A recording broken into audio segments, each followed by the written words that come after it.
आज आपण बनवणार आहोत रव्याचं उपीट. हे जेवढं दिसतंय ना छान, तेवढंच हे बनवायलाही खूप सोपं आहे. मी ह्याची रेसिपी आज तुमच्याबरोबर शेअर करणार आहे. तर नमस्कार मंडळी, तुमचं स्वागत आहे माझ्या यूट्यूब चॅनलमध्ये मी अँड माय किचन. तर रव्याचं उपीट बनवण्यासाठी लागणारं साहित्य मी तुम्हाला सांगते. कढीपत्ता, शेंगदाणे, मटार, हिरवी कोथिंबीर, नंतर मिरची आणि भिजवून घेतलेली उडदाची डाळ आणि थोडीशी हरभऱ्याची डाळ लागणार आहे.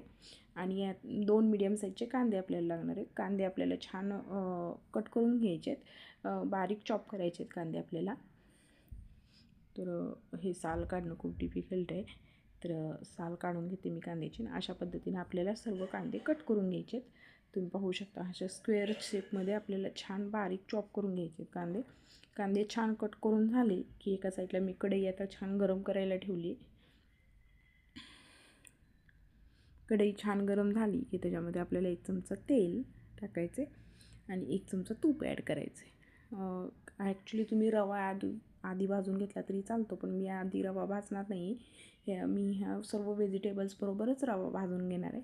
त्यामुळे 1 चमचा तूप आणि 1 चमचा तेल मी ॲड केलेलं आहे. त्याच्यामध्ये छान जिरं मोहरीची छान फोडणी द्यायची. जिरं मोहरीची छान फोडणी बसली की आपल्याला पहिल्यांदा शेंगदाणे टाकायचे, कारण शेंगदाणे आपल्याला छान असं क्रिस्पी करून घ्यायचे, छान फ्राय करून घ्यायचे. पाहू शकता त्याच्यामध्ये मटार पडलेत, तर मटार पटपट उडत आहेत. तर शेंगदाणे आपले छान फ्राय झालेले आहेत, कारण बघू शकता त्याच्यावरचे कवर निघत आहेत. तर शेंगदाणे छान फ्राय झाले की त्यात आपण भिजवून घेतलेली डाळ घालायची आणि नंतर चॉप करून घेतलेला कांदा आपल्याला ॲड करायचे आणि हे सर्व जिन्नस आपल्याला छान परतून घ्यायचे. पाहू शकता आता मी त्याच्यामध्ये कट करून घेतलेली हिरवी मिरची टाकणार आहे, कारण हिरवी मिरची तेलात टाकली की ते खूप जास्त स्पायसी होतं. मला कमी स्पायसी हवं होतं, त्यामुळे मी नंतर हिरवी मिरची ॲड केलेली आहे आणि थोडासा कढीपत्ता आपण ॲड करणार आहोत आणि नंतर ग्रीन मटार ॲड करणार आहोत. माझ्याकडे मटारच फक्त अवेलेबल होते, त्यामुळे मी मटार टाकले. तुम्ही गाजर शिमला मिर्च किंवा थोडासा फ्लावर वगैरे कट करून टाकला तरी चालतं. छान मटार फ्राय करून घ्यायचे. नंतर त्याच्यामध्येच आपल्याला 1 वाटी रवा ॲड करायचा आहे. तुम्ही अगोदर रवा भाजून घेऊ शकता किंवा नंतर ह्याच्याबरोबर ह्या सर्व जिन्नसबरोबर तुम्ही रवा भाजू शकता. मी ह्या सर्व जिन्नसबरोबरच भाजणार आहे. रवा छान भाजून घ्यायचा. नंतर त्याच्यामध्ये आपल्याला हळद टाकायचे. पाहू शकता किती छान कलर आलेला आहे. आता हळद मिक्स करून घ्यायची आपल्याला रव्यामध्ये छान, आणि नंतर आपल्याला ह्याच्यामध्ये जेवढं गरजेनुसार आपल्याला थोडं थोडं करून गरम पाणी ॲड करायचे. तुम्ही पाहू शकता मी जेवढं हवं आहे तेवढंच थोडं थोडं करूनच गरम पाणी ॲड करणार आहे. थोडंसं चवीपुरतं मीठ टाकायचं आणि थोडीशी चवीपुरतं साखर पण ह्याच्यामध्ये ॲड करायची. साखरेनं खूप जास्त छान टेस्ट येते ह्या उपमाला किंवा उपीटाला.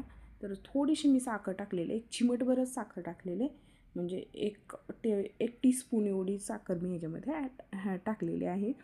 आणि हे सर्व जिन्नस आता आपल्याला छान मिक्स करून घ्यायचे आणि जेवढं गरज वाटेल तेवढंच थोडंसं उकळलेलं पाणी ॲड करायचं. उकळलेलं पाणी तुम्ही कसंही ॲड करू शकता. त्यामुळं थोडं जेवढं गरज वाटेल, जर गरज जास्त वाटली तर थोडंसं पाणी आपल्याला ह्याच्यामध्ये ॲड करायचं. एकदम पाणी ॲड करू नका, नाही तर खूप असं चिकट असा होतो हे उपीट होतं.